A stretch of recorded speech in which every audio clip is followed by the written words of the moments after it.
Okay, so the first thing you want to make sure you do is put your initials on the back so you know it's yours because you're going to be painting over the white surface.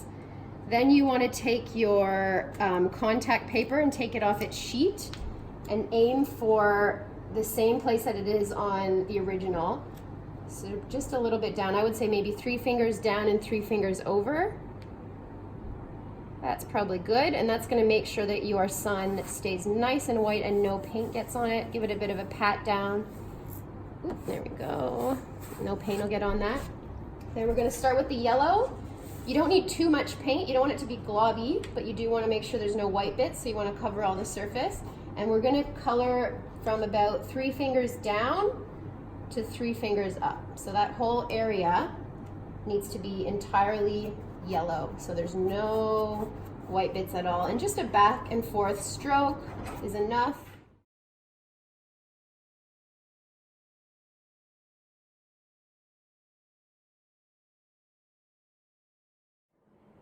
Okay, so you want to make sure there's no white spots, and I would even go and do a little bit of the side in case you're hanging it on a wall, and that way there's no white bits showing.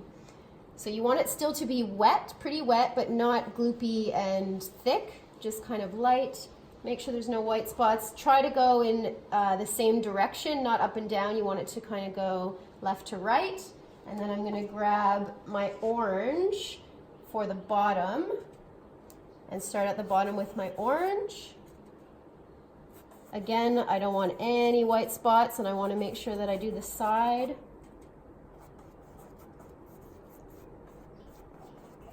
Now, when you start to hit the yellow, you want to start mixing, but just a little bit. So if you have a look at this one up here, it's quite mixed in the gradient, so it goes from orange to yellow, and there's still a bit of orange into red.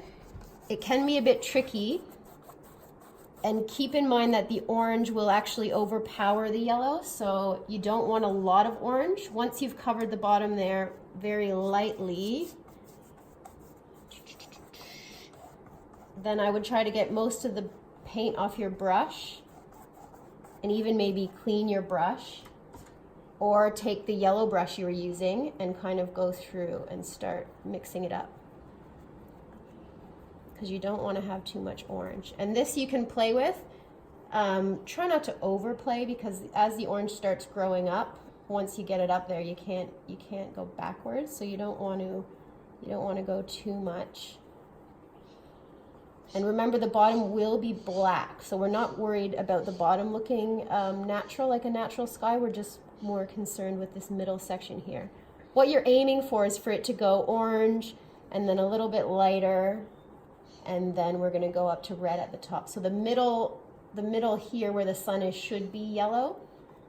And then we're just going to slowly build up.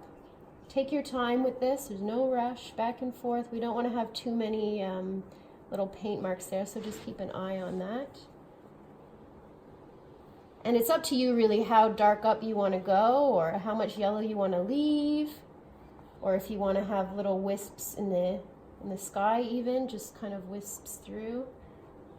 All up to you.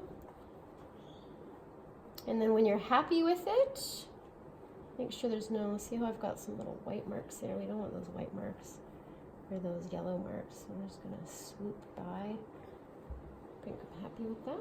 Happy with that. And then I'm gonna grab my red, and we're gonna do the same at the top, paint it all red.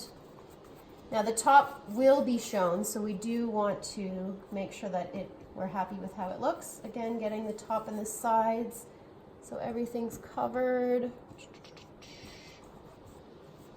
Dun, dun, dun. Should have had some music playing in the background. I could sing for you. Okay, I won't sing for you. You could sing. Starring Miss Gillum. Okay, so again, because the red is going to overpower the yellow, we don't want too much of this red, so I'm just going to stop it there and go back again with my yellow brush, which now has orange on it, so you'll want to get all of that orange off. And here we go. So again, we're blending it in, blending it in. I probably should have painted further down with that red. Yeah, because those white spots are showing, but that's okay. We'll just use this brush to make sure there's no white spots. You can paint it all the way down so there's not a white line there.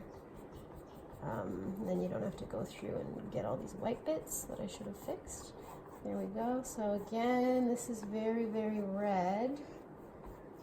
So I'm just going to do some swoops here.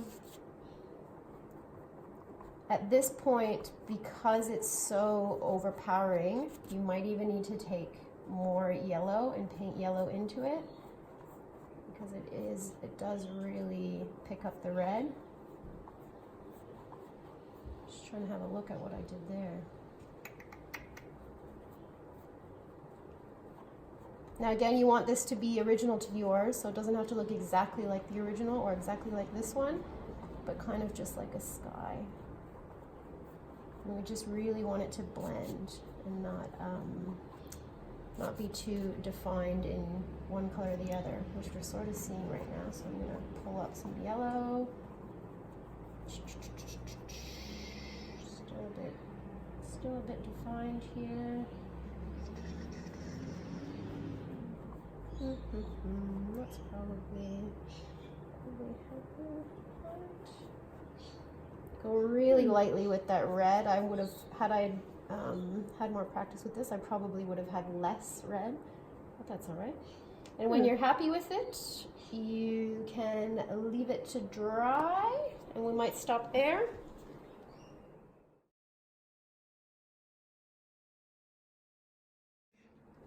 Okay, so once you've let everything completely dry, then you can peel off your contact paper there. Just be very careful so it's not taking any of the nice paint off. Woo! Good, now we've got our white sun. Next you take your elephant stencil, and you want to be up again 2 fingers because you want your ground to meet him at his feet. So have him sort of, I've got him just, ooh, it's still a bit wet. I've got him just a bit into the sun there, and his feet are on the ground. Again, it doesn't have to look exactly the same, but you want to aim for something similar. Then you want to be very careful when you are doing your stenciling that you don't get any dark marks on your sun. You want to keep that nice and super white, so you've got to be very careful. I would even start probably outlining him not on the sun, so you can make sure that you've practiced doing it very carefully, because with the painted part you can always go back over it with paint if you really make a mistake, although let's try not to. But the white part will be a bit more difficult. So you want to go all the way around him, try to really hit the line there. Just go careful, there's no rush, go slow. And go all the way around and make sure that you've gone all the way around him. Okay, this is the very pedantic part, and hopefully Miss Dunbar is going to get better brushes by the time you guys do this. But you want to follow the outline of the elephant, which can be, like, you need to be very, very careful because it can be a bit tricky. Once you've got the outline done, coloring him in the middle will be fine, so don't worry so much about that. Or if there's white spots, don't worry about that. You're just closely following along that line, making sure it all meets up. Take your time, make sure everyone around you is sitting so nobody knocks your hand. Keep going, keep going, keep going. And you're going to do that all the way around him. Be very, very careful when you do the sun, because again, you don't want to get out of those lines. Once you've traced all the way around him, you can take your bigger brush and paint him in the middle, and that way he'll be all black. Now for the grass, we just want to paint the bottom completely black, probably up to his feet, paint it black. This isn't a very good brush, but that's okay. So we want it all the way black so there's no spots there. There are spots because I'm using a Piwi brush, but you want it to be all black. And then for the grass, you kind of just want to make like little grass marks kind of up and down. You can make it, if you notice here, there's some higher parts and some lower parts, because you can imagine in the savanna or in the desert, obviously the grass isn't just going to go flat. So I would just kind of go up maybe a bit, go down a bit, Pull up a bit, go back over. It doesn't need to look all uniform. You want it to look real as possible. That's why I picked this old brush, because I thought it would be good for what's the texturing the grass. So I would probably texture. We don't want to squish our nice paintbrushes like this, so we'll use the old ones when we go to do this. And then we'll use the nice ones to paint back over black at the bottom. So once you've got that all painted, you're going to let that dry. Actually, we're not going to let that dry. We're going to go back to our original brushes that we used and get a little bit of yellow and just kind of dab it in there. So if you notice on this one, it's very hard to see, but it is texturized a little bit with the yellow, and that's just from taking some color, and the yellow makes it turn brown, and you can have some lighter bits and some darker bits depending what you want. Again, take your time with this, make it your own. You can build up, build down. The black really absorbs the yellow, so if you make a mistake, it's easy to get rid of. But you want it to be all covered with no red spots underneath by the time you're done. And last but not least is our birdies at the top. They are probably, at least for me, they were the scariest, because if you mess them up, that's kind of game over. No, you can always fix it, but I would get your brush, get your little skinny brush, and just practice on your newspaper making birds. Like, see already, that's not very good. Practice making birds. Practice making birds. Oh, there we go. Need quite a bit of paint. Practice making birds. Practice until you have kind of how you like, and you're able to repeat it a couple times at least before you go on to your piece and do it. And if you decide maybe, oh, these birds are just not working for me, and your birds kind of look like that, maybe just don't do birds, skip the birds. But if you think you can do, oh, that works better, so coming from the outside seems to work better. We'll get some better brushes. These aren't very good. Once you're happy with your birds, you can put your birds as you wish. They don't have to be where mine are. And last but not least, an artist always signs their work. So we will get some white and another little skinny brush. And maybe again, just like you did with your birds, practice how you want to do your signature. I just did my first and last initial, so you don't have to do your whole name. And then I also put 18, because that was the year that I painted it. So you can practice what you want to do. You just want it small, not taking away from the photo, just in the corner. Yeah, so hopefully they turn out great. Thank you, Miss Gone, for helping me tape this. Thank you, Mrs. Webb, for feeding us while we did this. And thank you, Lord, that we have today to rejoice in you and creativity. I'm glad.